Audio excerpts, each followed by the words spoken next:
Je viens d'acheter une Range Rover SVR à un prix super cool. Mais elle a eu un accident. Comme c'est le cas de beaucoup de Range Rover.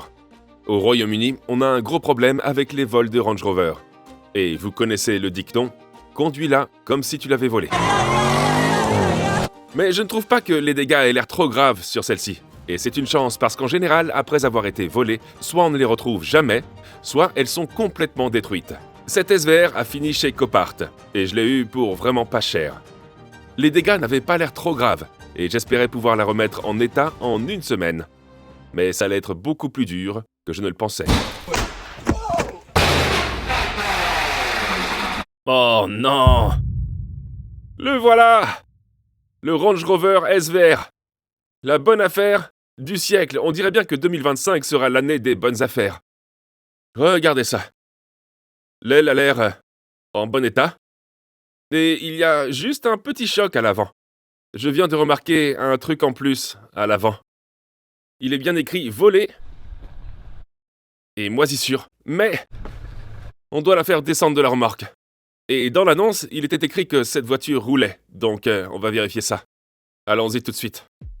J'ai dû complètement mal lire l'annonce, car il est écrit « ne roule pas » et ne mentionne à aucun moment qu'elle a été volée. Alors, j'ai 2 clés pour cette voiture, ce qui est assez rare dans les enchères. Du coup, je me demande, si elle avait été volée, le proprio avait encore 2 clés. Et quand ils ont reçu l'indemnisation de l'assurance, ils ont rendu les 2 clés à l'assurance. C'est rare d'avoir 2 clés. Parfois, sur un Range Rover volé, on voit que la partie inférieure du tableau de bord a été arrachée pour accéder à certains câbles. Mais celui-là a l'air en bon état, ce qui est une bonne chose. Ça a l'air pas trop mal. Avec son compresseur de 5 litres, ce truc a 560 chevaux de puissance, ça va être une vraie bête. Mais on ne sait pas encore si elle va marcher. Avant de monter dedans et de démarrer, on voulait juste vérifier si cette voiture avait de l'huile. Mais comme dans la plupart des voitures neuves, elle n'a pas de jauge pour vérifier ça. La seule raison pour laquelle il n'y aurait pas d'huile, c'est si le refroidisseur d'huile à l'avant était complètement hors service. Non, il n'y a pas de tuyau d'huile. Il n'y a pas de trace de fuite d'huile, mais on ne sait pas depuis combien de temps c'est dans cet état. La seule façon de vérifier l'huile, c'est de démarrer le moteur. Donc on met une batterie et on va la faire démarrer. Oh ouais! Les phares marchent toujours? Ouais. Oh, SVR, 43 500 km. D'accord. Ok. Fusible pyrotechnique? Ou pas? On a du carburant? Niveau de liquide de refroidissement bas. C'est parti! Elle a démarré. Elle a démarré? Même si l'enchère disait le contraire. Oh. Oh! Oh, oh. Mais Oh. ça ne marchait pas bien. Oh, ça a du mal. En fait, c'était mauvais. Ouais, ça a du mal. Oh! Donc pour le sortir de la remorque, Oh, ça marche plus. c'est mort. Il a court de carburant? Non, il a encore du carburant. Oh non. Oh non. Est-ce que je peux y aller en marche arrière? Ouais, vas-y. Juste un peu plus de gaz. Ça a l'air bon pourtant, non? Ok, marche arrière. La voiture roulait. Mais elle avait du mal. Elle sonne pas bien, non? Oh, j'ai un voyeur motant qui clignote. Un pneu crevé, niveau de liquide de refroidissement bas. Liquide lave-glace, problème avec les phares, niveau de liquide de refroidissement bas. Ça ne sent pas bon. Ah, si on a... Je pense que ça devrait être notre première étape, parce que je pense qu'on peut gérer cette partie. Et il y a d'autres dégâts sur le dessus, que je vais vous montrer. Mais si ce moteur ne marche pas bien, on va avoir un gros problème, et notre bonne affaire va vite tourner au cauchemar. Ça peut être n'importe quoi. Bon, mettons le Range Rover à l'intérieur, pour que je puisse faire quelques tests dessus, et voir exactement pourquoi ce moteur a dératé, et fait un bruit de cliquetis. T'en penses quoi du Range Rover, Anna? J'aime bien avoir une Range Rover, encore une fois. Elle a une belle couleur. C'est un super modèle. Mais il ne sert à rien s'il ne roule pas. Il a un problème classique que toutes les Range Rover ont. Le coffre est mal aligné. Peu importe ce que vous faites à votre coffre, vous pouvez le remonter, en quelques mois, il ne sera plus aligné. Ce que je cherche, c'est la batterie. Parce que si elle est vraiment à plat, Ça pourrait expliquer pourquoi le moteur a dératé. Où est la batterie? Il devrait y avoir une roue de secours là-dedans. Ah, voilà la batterie. Je vais maintenant ajouter un autre bloc d'alimentation à la batterie dans le coffre. Ok. J'ai un pack de démarrage là, je vais le brancher là. Je serais vraiment curieux de savoir si ça marche mieux comme ça. Et si c'est pas le cas, eh bien, ce sera un problème. Je dois maintenant brancher le lecteur de diagnostic. Ouais, c'est vraiment sympa ici. Et regarde, ce siège est vraiment confortable. Et attendez de voir quels défauts apparaissent. Beaucoup d'entre eux sont apparus.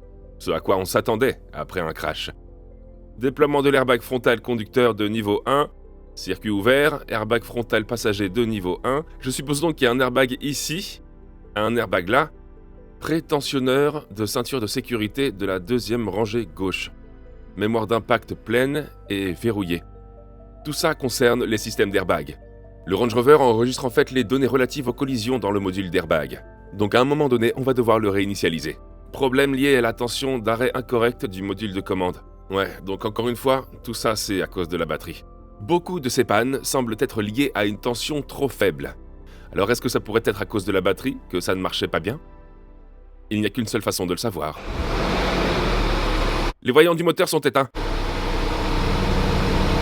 Les voyants du moteur sont plus là. Maintenant, ça a l'air de bien marcher. On a juste eu de la chance. Il suffit de brancher le chargeur et ça marche.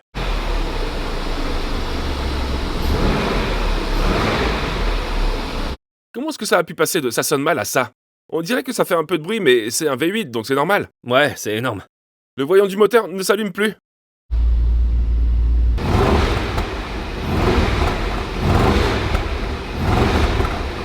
Ça a l'air bien. Ouais, c'est clair. Bon, on a besoin d'une batterie. On a besoin d'une batterie, ça c'est sûr, à 100%. Il y a un peu de liquide de refroidissement par terre. Ça a l'air bon. Ça marche? Ça marche bien? Elle a l'air bien. Combien de temps ça va durer? Je sais pas. Je pense qu'il faut qu'on démonte l'avant pour voir ce qui cloche. Mais ces dégâts sont réparables, car pour l'instant, ça n'a pas l'air trop grave. On a un peu abîmé le châssis ici, mais c'est une pièce qui se démonte. Heureusement, le moteur a l'air de marcher, pour l'instant. Mais avant de commencer à démonter l'avant, on voulait soulever la voiture pour voir s'il y avait des dégâts en dessous.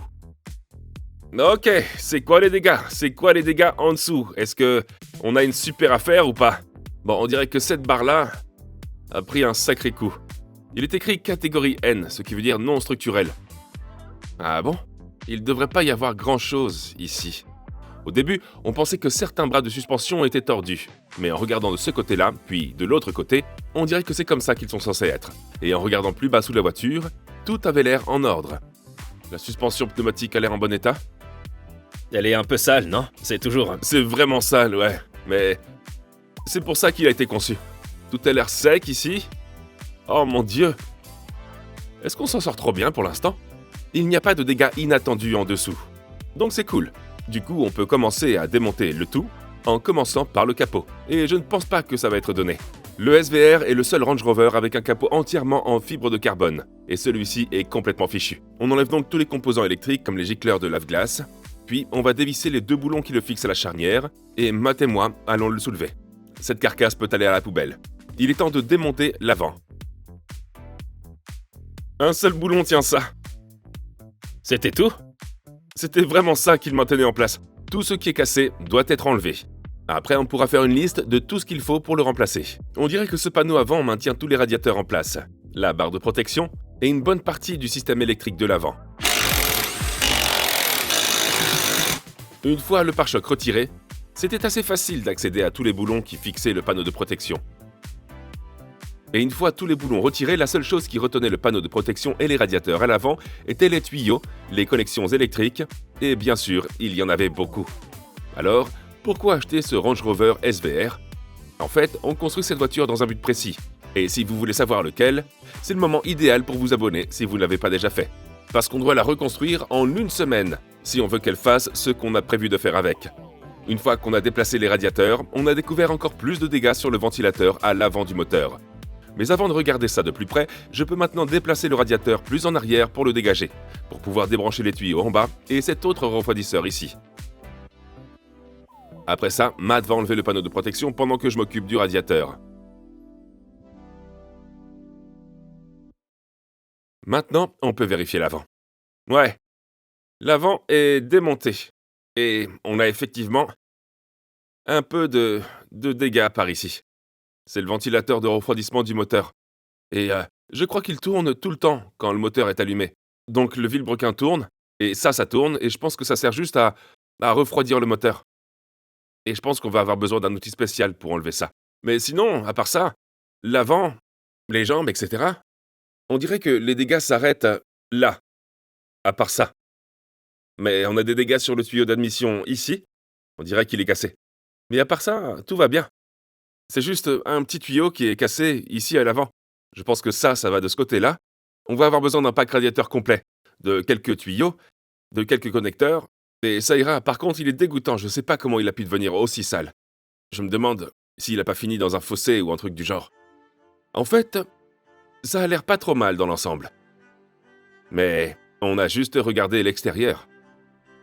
Maintenant, on doit voir les dégâts à l'intérieur, qui sont surtout dus au déclenchement des airbags, on pense. Pare-brise cassé. L'airbag, c'est sûrement celui qui a cassé le pare-brise. Airbag, les airbags rideaux sont en bon état. Mais nos sièges sont moisis. Je pense que ces ceintures de sécurité sont défectueuses. Est-ce que les ceintures à l'arrière sont bloquées? Elles sont complètement bloquées. Ouais, bloquées. Toutes les ceintures de sécurité sont bloquées. Bonne nouvelle, c'est qu'on a récupéré une bonne partie de la porte. Ce qui est vraiment une bonne trouvaille.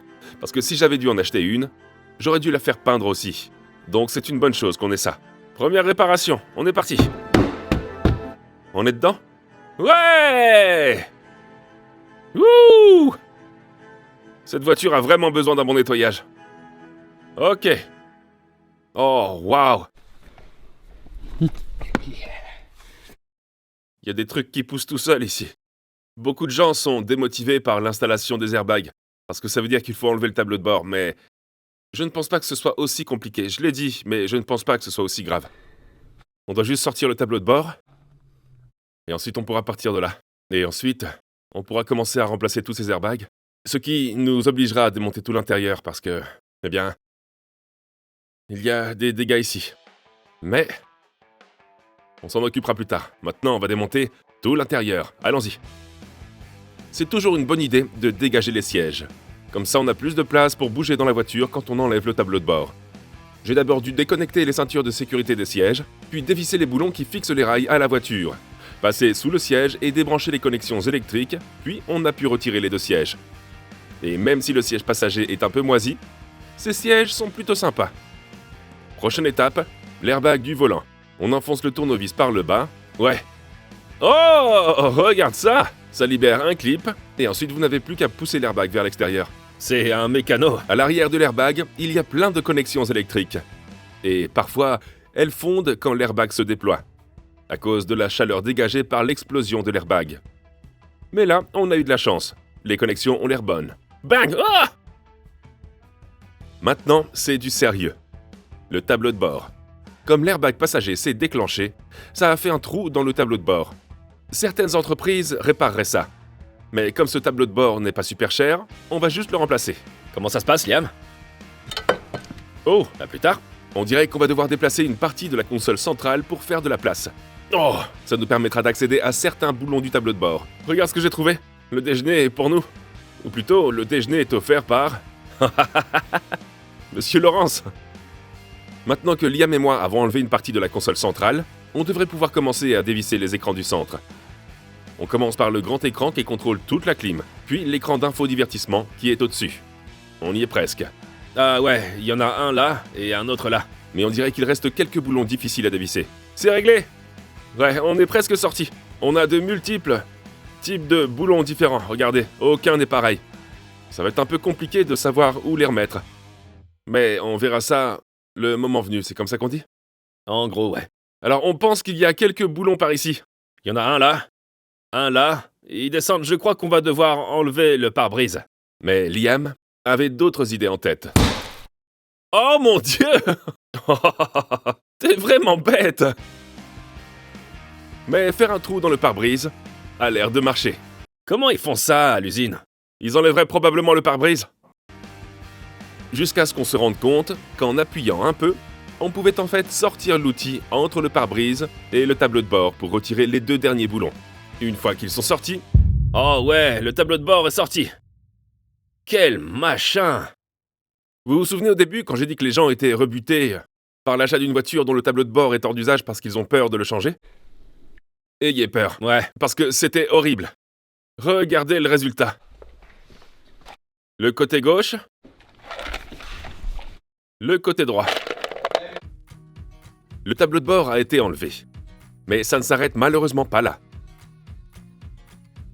Il y a encore d'autres éléments à retirer. On en est déjà au 2e jour. Et voici notre prochain problème. On doit passer à l'attaque. On n'a rien réparé, à part bien sûr le panneau de la porte passager. Mais tout ça, on dirait que quelqu'un a percuté la voiture ou quelque chose comme ça et a cassé la vitre arrière, mais pas celle de devant. Et non seulement ça, ça a fait une grosse bosse à l'arrière du toit. Mais pour réparer ça et essayer de trouver comment on va retirer le tout, on doit démonter presque tout l'intérieur pour y accéder. Donc c'est encore un gros boulot de démontage, mais pendant qu'on fait ça, on devrait pouvoir retirer les ceintures de sécurité et les envoyer à l'équipe chargée des airbags pour qu'elles soient toutes réinitialisées. Donc, on continue le démontage. Comme Liam le montre, les ceintures de sécurité sont complètement bloquées. C'est parce que quand les airbags se déclenchent dans une voiture, il y a aussi un explosif dans la ceinture qui se déclenche.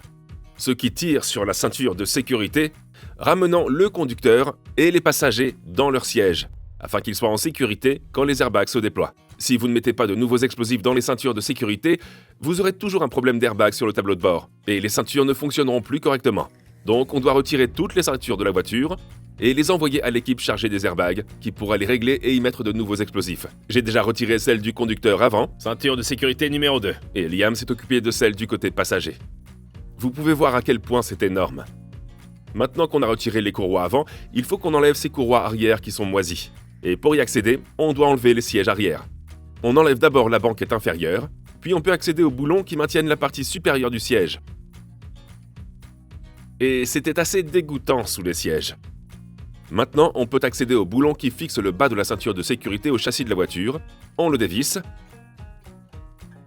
pour ensuite accéder à la ceinture arrière et enlever une grande partie de la garniture arrière. Il y a un boulon qui maintient les ceintures arrière, et une fois enlevées, on devrait pouvoir les retirer par-dessous. Ouais. Et voilà, les 4 ceintures de sécurité sont sorties et l'intérieur est complètement à nu. Bon, il nous reste encore à enlever la garniture du toit à l'intérieur pour accéder au toit panoramique. Liam et moi, on va continuer là-dedans. En attendant, on a toutes ces prises qui sont abîmées. Mais l'autre côté de la prise est toujours dans le radiateur. Mais on a notre bon pote Dips, Hello! le magicien électricien, qui adore faire tout ça, parce que mon père est malade en ce moment. Normalement, c'est lui qui s'occupe de l'électricité. Je ne pense pas qu'il aime faire ça. On le force à le faire, c'est tout. Donc, Dips va réparer ses fils, réparer ce fil ici, et avec un peu de chance, réparer celui-ci aussi, qui est juste pour la caméra. Donc, tous les fils vont être réparés à l'avant. Et Liam et moi, on va rentrer à l'intérieur et commencer à enlever la garniture du toit. C'est parti! Il ne reste plus qu'à enlever la garniture du toit et à réparer les fils. Premièrement, Dips va retirer la broche où le fil a été arraché. Une fois la broche retirée, il reste un tout petit bout de fil que vous pouvez dénuder, puis retourner au faisceau de câble, dénuder le fil et le reconnecter à la broche. Il l'a d'abord tordu en torsade, puis il va chercher le fer à souder et le ressouder. Une fois la soudure faite, il va mettre un peu de gaine thermo-rétractable sur la réparation et la chauffer pour que l'eau ne puisse pas rentrer. Il peut ensuite simplement remettre la broche dans la fiche et s'assurer qu'elle est bien en place. Une réparation facile pour Dips. Pendant qu'il s'occupe de ça, Liam et moi, on est à l'intérieur pour enlever toute la garniture du toit. D'accord, alors pour la suivante, on a déjà débranché cette prise. La prochaine, c'est cette prise-là. Comme vous pouvez le voir, la broche est toujours là-dedans. Ce qu'on doit faire, c'est d'abord retirer la broche, puis la reconnecter au câblage et enfin tout rebrancher. Dips continue son boulot. Et pendant ce temps, Liam et moi, on a déjà enlevé la garniture du toit. Toutes les prises à l'avant sont donc réparées, la garniture du toit est retirée, et on est prêt à enlever les vitres. Ce moment est vraiment stressant. On a un SVR en morceaux, et je n'ai absolument aucune idée de comment le remonter. Mais on va peut-être pouvoir commencer à le remonter parce que Liam vient d'arriver avec des pièces pour nous. Apporte-nous un tableau de bord, Liam. Et un tableau de bord, mais il y a un petit problème. Et c'est quoi? Il n'a pas d'affichage tête haute. Bon. Je pense qu'on peut les changer. Est-ce qu'on peut les changer? Donc le tableau de bord de Liam n'a pas de dispositif d'affichage tête haute. On peut voir l'emplacement prévu à cet effet sur l'ancien tableau de bord.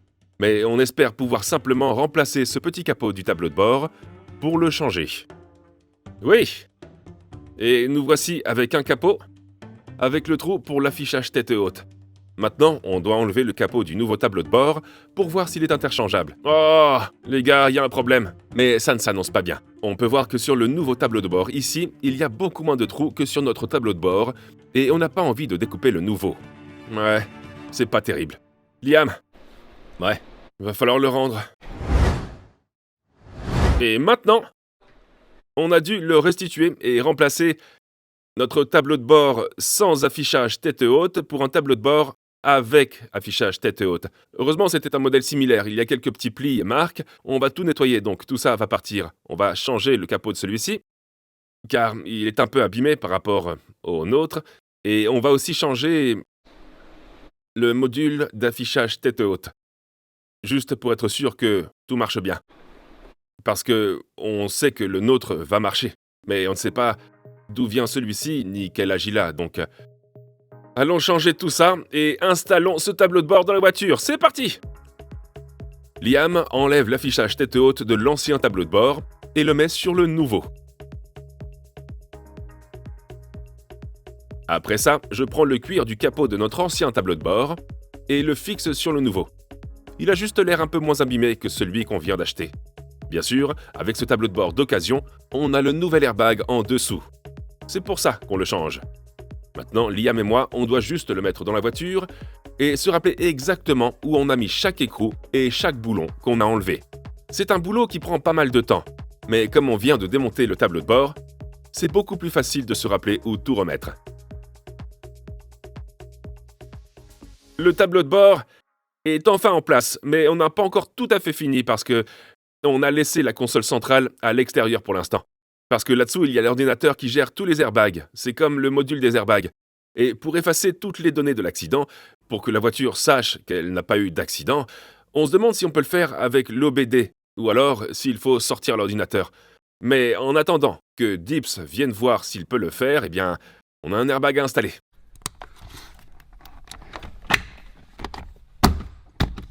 Je crois qu'on y est, et tout le tableau de bord est en place. On a enfin réparé quelque chose. Wouh! C'est l'une des tâches les plus difficiles qui soit. Enfin, c'est ce qu'on pensait. Dips est de retour et il branche son ordi parce que sur les Range Rover, normalement, sur une voiture normale, vous branchez les airbags, vous effacez les codes et le voyant de l'airbag s'éteint. Mais sur les Range Rover, vous pouvez faire tout ça, mais le voyant de l'airbag restera allumé parce que les modules des airbags détectent qu'il y a eu un accident. Donc, il faut le réinitialiser. On essaie juste de voir où Dips peut le faire en le branchant là. Ou si on doit retirer toute la console centrale pour sortir le module et le faire. Ce qu'on va faire d'abord, c'est essayer de le nettoyer. Parce que le module de l'airbag a des données enregistrées dessus. C'est peut-être pas clair, mais... D'accord. On va d'abord essayer ça. Donc, on croise les doigts. On croise les doigts. T'es en train de pirater le système? Ouais, on peut dire ça. Il pirate le système. Et on va bientôt savoir si on doit retirer la console du capteur pour accéder à ce module. Il faut retirer la console. Oh mon Dieu! Du coup, Dips et moi, nous avons commencé à démonter la console centrale pour essayer de trouver où était ce module, parce qu'il fallait le sortir pour pouvoir le réinitialiser manuellement. Dips et moi avons trouvé le module. À cet endroit. On dirait un fusible pyrotechnique de Porsche. Donc en fait, ces 10 mm sont boulonnés au châssis. Et je pense qu'ils contiennent ce capteur de lacet. Donc si la voiture se retourne et fait un tonneau, il le saura, parce qu'il est fixé au châssis. Pourquoi toutes ces entreprises mettent-elles des trucs dans les endroits les plus stupides? Anti-bricolage. Plus la voiture est récente, plus c'est dur de la réparer. Et plus c'est compliqué à réparer, plus ils ont tendance à la déclarer irréparable. Et s'ils la mettent de côté, les gens vont acheter des voitures électriques plutôt que un V8 suralimenté de 5 litres, ce qu'il faudrait conduire. C'est vrai. Tous ces modules qu'on doit changer ou retirer prennent plus de temps à atteindre, ce qui veut dire plus de frais de main-d'œuvre. Et plus de frais de main-d'œuvre fait grimper la facture de réparation. Et plus la facture de réparation est élevée, plus les assurances sont susceptibles de déclarer ces voitures comme étant irréparables. C'est pour ça que beaucoup sont déclarés irréparables, même avec des dégâts mineurs. Ouais. Module de contrôle des dispositifs de retenue. Maintenant qu'on a sorti ce module, Dips va le ramener chez lui et le réinitialiser à la main. Mais on en reparlera plus tard, parce que ce module s'avère être assez important. Pour l'instant, Screensaver est là pour installer mon nouveau pare-brise que j'ai acheté pour le Range Rover. On doit enlever le panneau de protection, ce qui veut dire qu'on doit retirer les balais d'essuie-glace. Ensuite, les gars de Screensaver vont entrer dans la voiture et enlever tous les capteurs de l'ancien pare-brise, puis utiliser leur fil pour découper les joints de l'ancien pare-brise. Une fois qu'ils l'ont découpé, ils peuvent l'enlever et apprêter la zone où le nouveau pare-brise va être installé, puis ajouter le mastic. Maintenant que le mastic est posé, le nouveau pare-brise peut être installé. Et pendant qu'ils sont là, ils peuvent aussi enlever le verre cassé à l'arrière du panneau du toit. Une fois que c'est fait, on aura beaucoup plus d'espace pour s'occuper de la bosse sur le panneau du toit. Mais avant ça, je me concentre à nouveau sur l'avant. Ouais, on est dans une situation délicate, le nouveau pare-brise est là, c'est cool. Le toit panoramique est démonté, on doit essayer de trouver comment réparer cette bosse. La console centrale est cassée, le module SRS a été envoyé, donc on est coincé et la seule chose qu'on peut faire pour l'instant, c'est commencer à réparer cette partie avant. On a un filtre à air cassé et je pense qu'une fois qu'on aura retiré ça, on pourra enlever ce ventilateur Biscoff parce que, il est cassé. Je crois que ça s'appelle un Viscoff, mais Biscoff ça sonne mieux. Donc, je vais d'abord enlever ça. Et j'espère que ça va nous permettre d'accéder au Biscoff. En fait, ça s'appelle un ventilateur visqueux, mais pour y accéder, je dois d'abord enlever tous ces tuyaux d'admission, qui devront tous être remplacés. Maintenant, on peut y accéder. Voici les outils pour démonter le ventilateur Biscoff. Donc ça va autour de la poulie. Le ventilateur visqueux tourne en fait tout le temps avec le moteur, ce qui permet de le refroidir en permanence. Mais on trouve généralement ce système uniquement sur les voitures les plus anciennes. Et pour l'enlever, on doit desserrer cet écrou ici. Et si on tourne juste cet écrou, toute la poulie va tourner avec. C'est pour ça que j'ai un outil de blocage qui maintient la poulie et un gros tournevis pour dévisser l'écrou. Mais ce truc était vraiment super serré. Ah! On a vraiment tout essayé.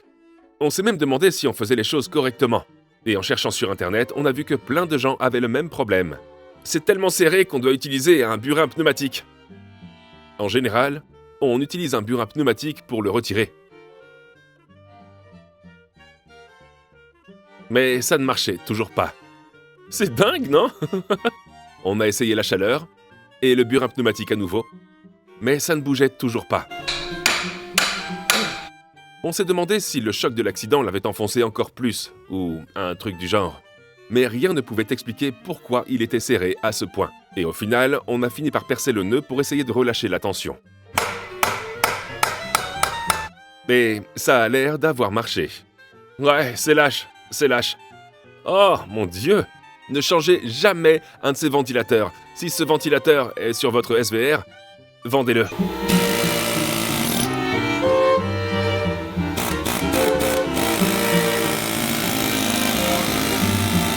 Pendant qu'on essayait de le démonter, les gars de l'atelier de carrosserie sont arrivés. Parce que cette bosse sur le toit à l'arrière n'allait pas se réparer toute seule. Il fallait encore marteler. Leur plan était donc de marteler la bosse autant que possible pour essayer de redonner sa forme au toit.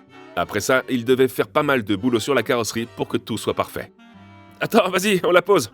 Ils s'attelaient à la bosse pour la réparer du mieux qu'ils pouvaient. Mais comme l'aluminium est super fin et ne se plie pas très bien, il a fini par se fissurer et faire quelques trous. Mais il n'y a rien qu'on ne puisse ressouder. Il n'y a aucune raison pour que ce soit aussi serré. Eh bien, ça a fini par se débloquer. C'était vraiment super serré. On pensait voir des dégâts sur la poulie. Mais elle était en fait en parfait état. Elle est juste maintenue par quelques fils. Nouveau ventilateur, mettons-le en marche. J'espère qu'on n'aura jamais à changer ça, parce que c'était super serré. C'est à droite pour serrer, et non à gauche pour desserrer. Ou à gauche pour serrer. Nouveau ventilo, nouveau ventilo, nouveau ventilo, nouveau ventilo, nouveau ventilo, nouveau ventilo. T'as la bonne taille pour ça? C'était la bonne taille. Alors on l'a frappé et on l'a ouvert.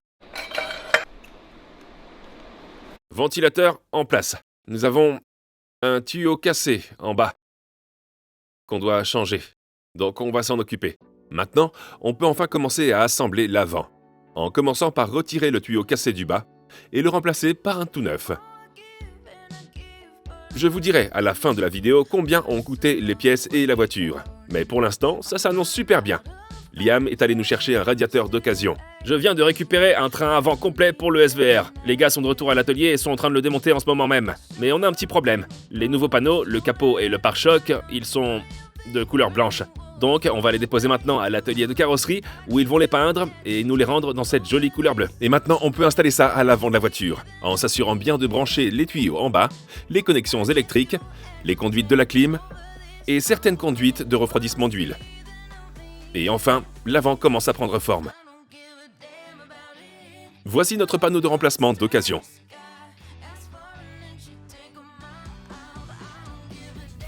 Maintenant, je branche le câble du capot, et une fois qu'il est branché, je veux m'assurer qu'il fonctionne vraiment.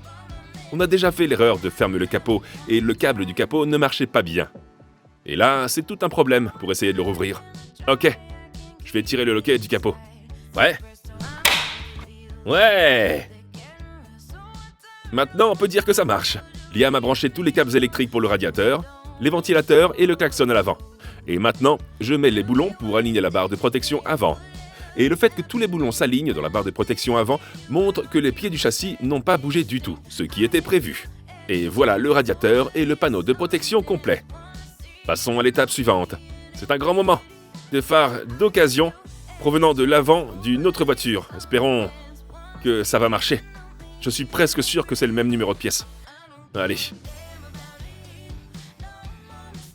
Un, dedans. C'est au tour de l'autre. C'est toujours un moment stressant. Les phares sont super chers à remplacer sur ces nouvelles voitures. Et on a découvert qu'il suffit d'une seule différence pour qu'ils ne marchent plus. Oh, oh! Je vois de la lumière, je vois de la lumière, je vois de la lumière! Oui! On dirait que ça marche. Ah! Même si c'est la même référence, c'est quand même un grand soulagement. On a appris notre leçon. Pour changer une pièce, on prend la même référence que la pièce qu'on change. On ne prend pas de risque. Je vais juste vérifier les warnings, mais ça a l'air d'avoir marché. Ouais. Oh, et ça balaye aussi. Ça balaye. Prochaine étape, on va installer tous ces tuyaux d'induction et tous scellés ici. Comme ça, on pourra mettre l'huile, le liquide de refroidissement et commencer à ajouter le reste des pièces de la carrosserie. On croise les doigts. Maintenant, on peut commencer à remettre le tuyau d'induction en plastique, que j'ai encore une fois réussi à trouver d'occasion. Une fois les tuyaux d'admission en plastique installés, Liam et moi pouvons remettre en place le panneau de protection avec les balais d'essuie-glace, les visser et remettre tous les clips qui maintiennent le panneau en place. Et enfin, il est temps de faire le plein de liquide de refroidissement. Maintenant, on peut soulever la voiture. Ok, parce qu'on ne peut pas encore démarrer la voiture. On a un problème avec le pare-choc avant, on va vous expliquer. Et on doit aussi changer le revêtement de l'arche, mais on n'a pas d'écrou de roue anti-vol, donc c'est un autre défi qu'on doit relever. Mais on a pensé, après avoir mis du liquide de refroidissement, on a pensé que ce serait bien de faire réviser cette voiture, parce qu'on ne sait pas depuis combien de temps cette huile est là, et on ne veut pas prendre de risques. Mais on doit enlever ce carter pour accéder au fond du carter d'huile. Go! Enlève-le! Je pense que c'est du 13 mm. On va vidanger cette huile, et pendant qu'elle s'écoule, on peut se ressourcer avec notre repas du jour qui va sortir du frigo YFood. C'est parti! Go! Happy banana pour moi! C'est toujours une bonne idée de faire réviser les voitures qu'on achète aux enchères, car on ne sait jamais comment elles ont été traitées. Surtout que celle-ci a été volée avant. Elle n'a probablement pas été conduite avec douceur. Une fois que Liam a vidé toute l'huile, il a pu remettre le bouchon du carter en place et commencer à remettre le soubassement. YFood est une boisson parfaite pour remplacer un repas. Ce n'est pas un shake protéiné, c'est pas une boisson diététique, ça remplace juste un repas dans la journée. Le SVR prend environ 7,5 à 8 litres de 0W20. Liam va commencer à faire le plein. Il n'y a pas de jauge dans la voiture pour savoir combien on en met. Il faut démarrer la voiture pour le savoir, ce qui est complètement idiot. Bon, Liam va commencer à faire le plein maintenant. YFood contient 26 vitamines et minéraux. C'est riche en fibres et en protéines. Il n'y a pas de lactose, pas de gluten et pas de sucre ajouté. Il vous apporte tout ce dont votre corps a besoin pour remplacer ce repas pendant la journée. Et pendant que Liam faisait la pointe d'huile, j'ai changé le filtre à huile, qui est relativement facile d'accès, juste dessus. Quelqu'un a dit dans la dernière vidéo « Matt, ton frigo n'est pas allumé ». Eh bien, ce qui est cool avec YFood, c'est qu'on n'a pas besoin de les mettre au frigo. C'est juste quelque chose que j'aime faire, parce que c'est agréable de les garder bien au frais. Et malheureusement, je dois partager une prise avec une meuleuse d'établi ou un truc du genre. Mais heureusement, ils périment pas, car ils se conservent super longtemps et sont parfaits pour les pique-niques, vu qu'il n'est pas nécessaire de les garder au frigo. Et en plus, il y a plein de saveurs différentes parmi lesquelles choisir. L'huile est mise, le filtre à huile est mis, le liquide de refroidissement est mis. Ensuite, il y a ce réservoir ici, sur lequel vous pouvez voir ce bouchon. Il y a un petit logo Range Rover qui tourne à gauche ou à droite. En fait, c'est pour le système de barre anti-roulis du Range Rover. Et quand vous videz tout ça, ça veut dire qu'en fait, il faut purger les barres anti-roulis parce qu'elles sont remplies de liquide hydraulique. Mais comme on ne prend que le fluide du haut et du petit coin à l'avant, on ne devrait pas avoir besoin de purger le système, car il ne devrait pas y avoir d'air au fond. Normalement, ce qu'il se passe, c'est que tout l'air devrait remonter vers le haut. Une fois que c'est fait, on passe au problème suivant. On doit changer les revêtements des arches, parce qu'ils sont cassés. Mais on n'arrive pas à enlever les roues, car elles sont bloquées par des écrous anti-vol et on n'a pas la clé pour les dévisser. La première étape consiste à essayer de trouver une douille qui s'adapte parfaitement à l'écrou de roue anti-vol. 23 mm semble faire l'affaire. Ensuite, j'allais juste marteler à fond pour essayer de faire passer ces 23 mm au-dessus de l'écrou de blocage. Et on dirait que ça le maintenait juste assez pour le dévisser. Ça a marché! Ouais! Maintenant qu'on a enlevé l'écrou de blocage, je peux remettre la voiture en l'air, enlever la roue, retirer l'ancienne garniture, installer le revêtement d'arche d'occasion, qui, je l'admets, a besoin d'être nettoyé, ce que nous allons faire. Je remets la roue en place, je la serre, et on abaisse le tout. Alors, si vous voulez vous sentir en meilleure santé cette année et remplacer votre fast-food par du Y-Food, vous pouvez utiliser le lien dans la description ci-dessous pour recevoir un pack de dégustation et trouver votre saveur préférée. Franchement, vous ne le regretterez pas. Il y a aussi un code de réduction qui est affiché à l'écran en ce moment. Maintenant, passons à l'étape suivante. Pendant qu'on faisait tout ça, le carrossier a reçu notre partie avant complète, qui était blanche, qu'on a récupérée chez le ferrailleur. Il l'a repeinte en bleu pour qu'elle aille avec le reste de la voiture. Mais ce n'est pas un capot comme les autres. Au centre, on voit la fibre de carbone apparente. Les gars d'Allied Automotive ont dû masquer parfaitement la fibre de carbone pendant qu'ils peignaient les bords de la couleur de la carrosserie. Puis retirer le ruban adhésif et enfin appliquer une couche transparente sur tout le capot pour qu'il n'y ait aucune différence entre le carbone et la couleur bleue.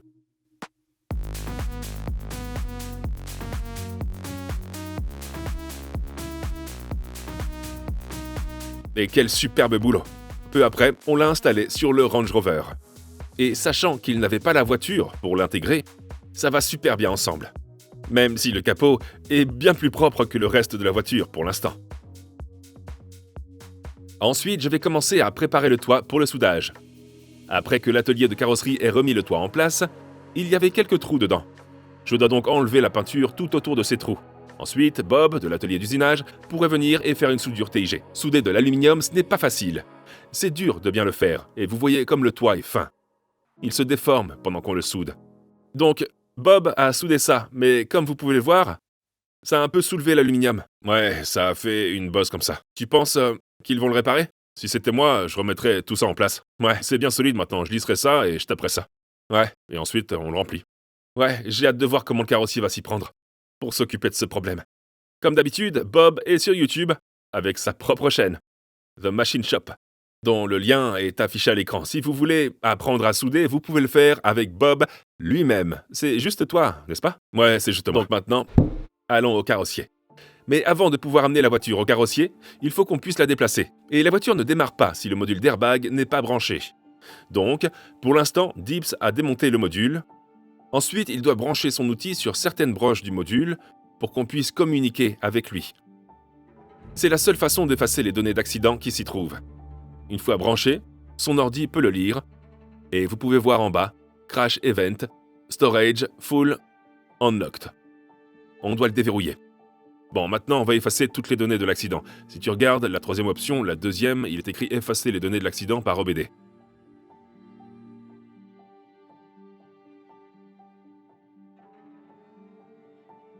Et si on regarde là, effacer les données d'accident, ok. Bon, je pense qu'on a fini. Maintenant, il ne lui reste plus qu'à tout remonter. Et à nous le ramener à l'unité pour l'installer. D'accord, c'est réglé. J'ai effacé toutes les données de l'accident. Attends, on a vérifié tous les airbags sauf les ceintures de sécurité, mais on doit aller au carrossier et on n'arrive pas à retirer le verrou de direction. C'est à cause de ça, mais on va essayer. Au lieu de le mettre sous la console centrale, on va juste le brancher ici pour l'instant, histoire de voir si le verrouillage de la direction va se débloquer. Ok, rebranchons tout ça pour voir si le blocage de direction se débloque. C'est parti. Non, ça se débloque toujours pas. La colonne de direction est bloquée. Je me demande pourquoi. La colonne de direction était toujours bloquée, mais il fallait qu'on tourne le volant pour le mettre sur la remorque. La seule option qui nous restait était donc de brancher l'outil de diagnostic pour voir s'il y avait des défauts qui expliqueraient pourquoi le verrouillage de la direction restait activé. Et c'est là que ça a dérapé. Mais je suis sûr qu'on l'a déjà enlevé avant. Je suis sûr que... Oh! C'est quoi ce bordel? Oh mon Dieu! Wow! Wow! Oh, c'était sur ma tête! T'es pas blessé? Les airbags rideaux se sont déclenchés. Ça va? Ouais, c'est quoi ce bordel? C'est quoi ce bordel? Ça ne m'était jamais arrivé auparavant. Les 2 airbags latéraux se sont déclenchés sans raison. C'est super bruyant. Ça ne m'était jamais arrivé avant. C'est quoi ce bordel? Pourquoi ça a fait ça? Ça ne m'était jamais arrivé avant. C'est vraiment flippant. Mec, je sais même pas ce qui s'est passé. T'imagines si l'airbag passager s'était déclenché en même temps que celui du conducteur, ça exploserait. Pourquoi est-ce que ça ferait ça? Parce que la date de l'accident a été effacée? Ça ne fait aucun sens. Ouais, mais c'est un airbag latéral, donc c'est comme un choc latéral. On n'arrivait pas à comprendre pourquoi ça venait de se produire. On pensait qu'il y avait peut-être un fil coincé ou un court-circuit. Mais c'est comme un signal qui... Mais cette théorie ne tient pas la route parce que pour déclencher les airbags, il faut un fil de signal. Et il n'y en a que 2, pas tous. Ça avait tout simplement aucun sens. Qu'est-ce qu'on fait maintenant? Mais la voiture, la poubelle. Une autre idée, c'est que les nouveaux capteurs de collision que j'ai installés à l'avant ont peut-être été endommagés ou fissurés. Ou alors, un des fils a pu être cassé à cet endroit. Ça aurait pu les déclencher. Oui, mais ça aurait explosé tout de suite. Parce que t'étais dedans, mais ils se seraient pas déclenchés tout de suite. Quelque chose a dû leur dire de se déclencher. Je pense que ce module leur a dit de se déclencher pour une raison quelconque. C'est vraiment bizarre. Ouais, c'est bizarre. Et puis, on est retourné à l'outil de diagnostic, mais cette fois, à l'extérieur de la voiture, juste au cas où. Et là, j'ai compris. Oh! Tu sais pourquoi? Tu sais ce que c'est? Je sais ce que c'est. Ce module d'airbag, c'est aussi un capteur de lacet. Et ce qu'on a fait, c'est qu'on l'a mis sur le côté. Et on l'a allumé. Et ça a cru qu'on roulait. Non. Il est censé être branché dans le châssis au milieu de la voiture et on l'a branché et... Et maintenant tout est parti en vrille. Oh mon Dieu! c'est pas vrai. Vous vous souvenez quand j'ai dit ça plus tôt dans la vidéo? En fait, il est vissé au châssis parce que il y a un capteur de lacet dedans, je crois. Donc si la voiture se retourne et fait un tonneau, il le saura. Un capteur de lacet est souvent fixé au milieu et au point le plus bas de la voiture. Il communique avec le reste de la voiture pour lui indiquer sa position. Ça marche même avec l'ABS. Il y a un cadre qui bouge de gauche à droite, de haut en bas et d'un côté à l'autre pour détecter la position de la voiture. Si la voiture se retourne, le capteur de lacet le détecte et envoie un signal aux airbags latéraux pour vous protéger en cas de tonneau. Rappelez-vous qu'on a branché le module d'airbag sans le fixer sur le côté. Et quand les airbags se sont déclenchés, j'étais assis dans la voiture avec le contact mis, pendant que les codes d'erreur s'affichaient. Et si vous regardez ici, je descends mon bras derrière la console du capteur et je prends le module de l'airbag et je le retourne juste pour voir s'il est branché. Et c'est là que ça a foiré. Alors, voilà le capteur. Yes. Si tu lances ça là-bas, il faudrait que tu te caches derrière la porte. Donc en gros, ne jetez pas ça partout. Il faut le visser au châssis, puis le brancher. Bon, ce qu'on va essayer de faire maintenant, c'est de le remettre à sa place, ce qu'on essayait de faire de toute façon. Mais on doit d'abord effacer les codes, on va les donner à Dips. Non, on va essayer de voir si on peut débloquer le verrouillage de direction. Ah ok. Et après ça, on l'amènera au carrossier, et après Dips pourra s'en occuper. Et là, on aura fait une pierre deux coups. Maintenant, le module de l'airbag va avoir plus de données d'accident stockées. Donc, on va devoir le donner à Dips pour qu'il le réinitialise. Mais en attendant, je vais le revisser sur le châssis. Les deux sont branchés. 3, 2, 1 3, 2, 1 pour qu'on puisse bouger la voiture. Mais ça n'a toujours pas débloqué la direction. Donc on a décidé de remettre la garniture de toit dans la voiture et de la brancher pour voir si ça débloquerait le verrouillage de la direction. C'est débloqué? Non, toujours bloqué. Colonne de direction bloquée. Mais ça n'a pas marché. En fait, il s'est avéré que le couvercle du coffre n'était pas fermé ou connecté. Une fois qu'on l'a connecté, le verrou de direction s'est débloqué et on a pu l'amener au carrossier. Le SVR est de retour du carrossier et le toit a été réparé. Oh ouais. Ah, c'est tout nouveau. Ouais, y a plus de boss du tout. Ouais. Ok, plus de boss. Maintenant, on peut remettre la vitre et tout l'intérieur en place en espérant qu'il n'y ait plus d'explosion. Bon, deuxième round. On doit maintenant remplacer les airbags rideaux. Dips doit encore effacer les données d'accident du module d'airbag et on doit installer le toit en verre. Première étape, retirer les airbags rideaux qui se sont déployés. Ils sont juste vissés au châssis de la voiture. Et il y a un connecteur à 2 broches qu'il faut débrancher avant de les enlever. Et voilà! L'airbag est sorti. Celui-là, c'est mon ennemi. On s'est battu. Et voilà les nouveaux airbags que j'ai réussi à avoir pour 60 livres sur eBay. Donc heureusement, cette erreur ne m'a pas coûté trop cher. Je les visse en place et rebranche le connecteur électrique. Airbag en place. On est revenu à la case départ. Maintenant, je pense qu'on peut au moins mettre les ceintures de sécurité. Et les ceintures de sécurité sont revenues de l'équipe chargée des airbags dans une couleur différente. Je voulais qu'elles soient assorties à l'extérieur de la voiture. Les nouvelles ceintures de sécurité sont arrivées et on a choisi le bleu. Bleu.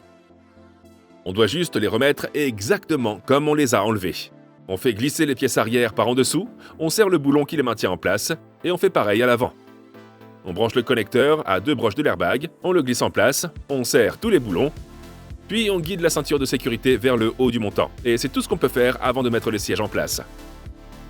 Les gars de Screensaver nous ont dit qu'on pouvait mettre la garniture de toit en place, car ce ne va pas les gêner du tout quand ils vont installer la vitre du toit. Qu'on est toujours en train d'attendre. Donc, Liam et moi, on s'y met et on installe tout ça. Puis on remonte le reste de l'intérieur.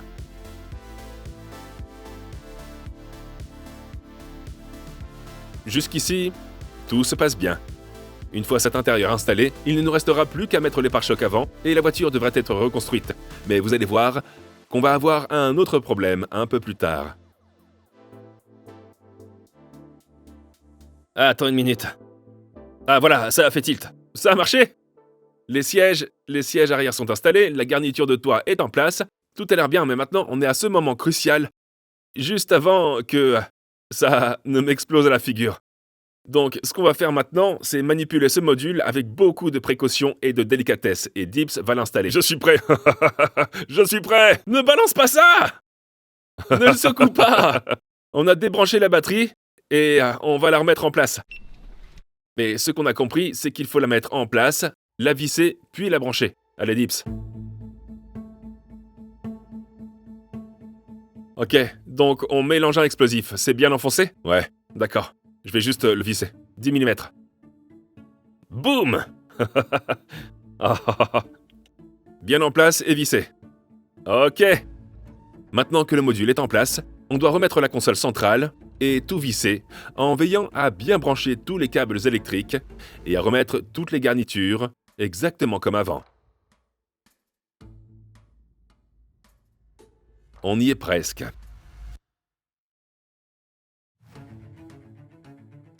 Enfin, on s'occupe de l'intérieur des sièges avant. On les met dans la voiture, on branche tout ce qu'il faut sous les sièges pour qu'ils marchent. On serre les 2 boulons à l'arrière des sièges pour les fixer dans la voiture, puis on met les boulons pour fixer la ceinture de sécurité. On ne pourra pas boulonner l'avant du rail tant qu'on n'aura pas alimenté la voiture en électricité. En attendant, j'installe le siège conducteur. On doit brancher cette batterie pour accéder au boulon avant du siège. Maintenant, tout est branché. C'est le deuxième round, en espérant que les airbags ne se déclenchent pas. Je vais brancher cette batterie. J'espère qu'on va pouvoir reculer ces sièges. Il devrait y avoir aucun problème. À part le pare-choc avant qui est détaché, normalement ça devrait démarrer. On ne l'a pas démarré depuis qu'on a fait tous ces trucs à l'avant, depuis qu'on l'a révisé, depuis qu'on a mis du liquide de refroidissement et de l'huile. Allons à l'arrière. Connecté. Ce serait marrant si... Non, ce serait pas marrant. Ce serait trop marrant. Ouais, pour qui? Bonne nouvelle, les sièges reculent. On s'est engagé, on a beaucoup investi sans vérifier si on avait branché le truc ou pas. Vous êtes prêts, l'équipe? Prêt? Prêt? Appuie sur le bouton. Prêt? C'est bon? Prêt? Ouais.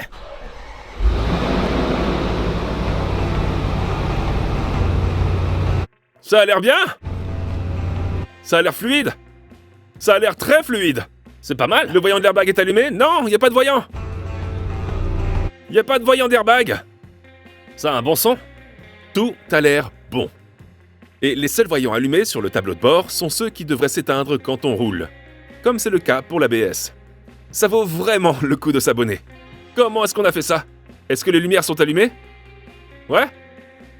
Oh mon dieu, j'ai tellement peur! Je suis toujours stressé à l'idée que les airbags puissent exploser. Ouais!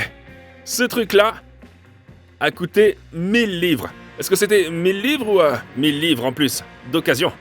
d'occasion? D'occasion aussi, ouais. Pas étonnant que quelqu'un ait volé ça. L'une des dernières pièces à installer sur le moteur est le capot moteur entièrement en carbone, qui manquait quand on a reçu la voiture. Regardez ça!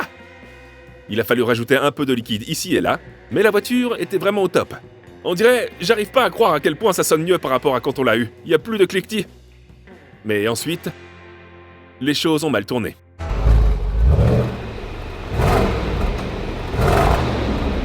Le son est dingue.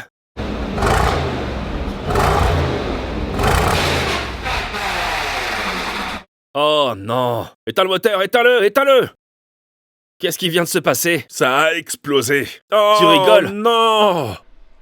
Non! Bon sang, il est passé tout près de ma tête. Oh, le ventilateur a explosé. Oh, mon Dieu! Ah, c'est pas vrai. Il est complètement désintégré. Ça doit être un trou dans le c'est pas radiateur. bon. Je pense pas parce qu'il n'y a pas de liquide de refroidissement qui coule. Il y a rien. Oh, mon Dieu! Qu'est-ce qui s'est passé? Non, c'est grave. Les ceintures? C'est les ceintures? Très mauvais. C'est les ceintures? Toute la poulie est cassée. Tu sais, la poulie sur laquelle sont fixés les ventilateurs, elle est fixée à rien. Oh, c'est pas bon. C'est pas vrai. Oh mon Dieu! Ça a cassé tout le support. Tu plaisantes. Comment ça a pu arriver juste en accélérant comme ça? Ouais, c'est pas bon. Ouais, je pense qu'on pourrait... Cette voiture n'a cessé d'avoir des ennuis. Ça n'avait pas l'air bon. Alors j'ai dû commencer à retirer certains des tuyaux d'admission que je venais d'installer pour voir si on pouvait mieux voir. En espérant que ça puisse être réparé. Oh non! Où est-ce que ça va nous mener? Oh mon Dieu! Le ventilateur visqueux et la poulie se sont détachés d'un seul coup. Et on dirait que le support qui tient le ventilateur s'est cassé. Il y a une énorme fissure, vous pouvez le voir ici. Tout s'est désintégré. Tout s'est détaché, c'est ça? En ce moment, j'essaye de dévisser le support qui est boulonné au moteur pour comprendre comment et pourquoi ça s'est produit. Il est bien usé. Regarde, ça s'effiloche. Tout ce qu'il y a là-dedans, là. Oh, waouh. T'as vu ça? Ouais. Oh! Ça a cassé la culasse. Tu rigoles. Non! Non, il y a un trou dedans. Oh, bon sang. Oh, mon Dieu, donc ça a grillé le moteur. Ça a fait un trou dans le cylindre. Dans la culasse. On pourrait penser que tout va bien, car c'est juste une question de vissage et de dévissage. Tout est moulé. Il y a une poulie ici, qui l'a fait rouler et qui l'attend. Et c'est là que se trouve la poulie du ventilateur visqueux. Donc si c'était juste ça, tout irait bien. Mais ce support est boulonné au moteur, et quand les supports se sont détachés, ils ont aussi arraché une partie du moteur. C'est le bloc. Ouais, c'est le bloc. C'est le... Non, c'est pas ça. Ça aurait dû aller... Non, ça c'est le fil. Et ça aurait dû aller... là. Sur celui-là, ça aurait dû aller... là. Ça aurait dû aller là. Et ça, c'est l'intérieur de ton bloc. Et ça, c'est la sortie du bloc. Et ce dégât a complètement détruit le moteur. Regardez le trou dans le bloc cylindre ici. Avec une lampe torche, vous pouvez voir la chaîne de distribution. Je ne sais pas du tout comment ça a pu arriver. On pourrait essayer de ressouder cette partie du moteur sur le bloc. Mais est-ce que ça tiendrait bien? Et est-ce qu'on pourrait encore lui faire confiance? Il y a un risque que ça continue à fuir, surtout avec les cycles thermiques que subit ce moteur. Je n'ai jamais vu ça avant. J'ai dû revoir les images pour voir les dégâts causés à ce ventilateur visqueux. Et il est possible que, lors de l'accident, le ventilateur ait été frappé si fort que ça ait pu endommager ce support. Sur la vidéo, je n'ai pas vraiment pu voir grand-chose. Il y a une autre option. C'est que nos coups de marteau et de burin pour l'enlever aient causé aussi ces dégâts. Mais je ne pense pas que ce soit le cas. Il y a sûrement une raison pour laquelle ce ventilateur était si serré, et ça pourrait être dû à un choc. Même après l'avoir retiré, on ne voit toujours aucun dommage sur le support. Je pense que c'est l'impact qui a causé ça. Il y a eu un choc. Ça peut être n'importe quel impact et on a aggravé les choses. Ouais, je pense aussi. C'est vraiment dingue qu'on doive changer tout le moteur à cause de ça. Ouais, il est bien trouvé. Ce qui est énervant, c'est qu'on s'en sortait si bien. Ce SRV m'a coûté 25 000 livres sterling aux enchères. Et une Carbon Edition, avec des caractéristiques similaires à la nôtre, se vend à plus de 60 000 livres sterling. Et jusqu'à présent, l'avant m'a coûté 9 000 livres. Le capot m'a coûté 1 000 livres. Le ventilateur visqueux 200 livres. Le kit d'airbag coûtait 1 100 livres. Les airbags rideaux coûtaient 60 livres. Et il nous restait encore à payer le pare-brise et la peinture. Ce qui nous ramène bien en dessous de la barre des 60 000 livres. Mais maintenant, on dirait qu'on va devoir acheter un nouveau moteur. Eh bien, parfois tout ne se passe pas comme prévu. Et c'est clairement le cas ici. Et je pense qu'on en a payé le prix. Avec la Rolls-Royce, on a eu beaucoup de chance. Mais avec la suivante, on a eu moins de chance et c'est la vie. Merci beaucoup d'avoir regardé cette vidéo. Si vous l'avez aimé, abonnez-vous. Moi, perso, j'ai vraiment kiffé jusqu'à maintenant. À la prochaine vidéo. Peace out.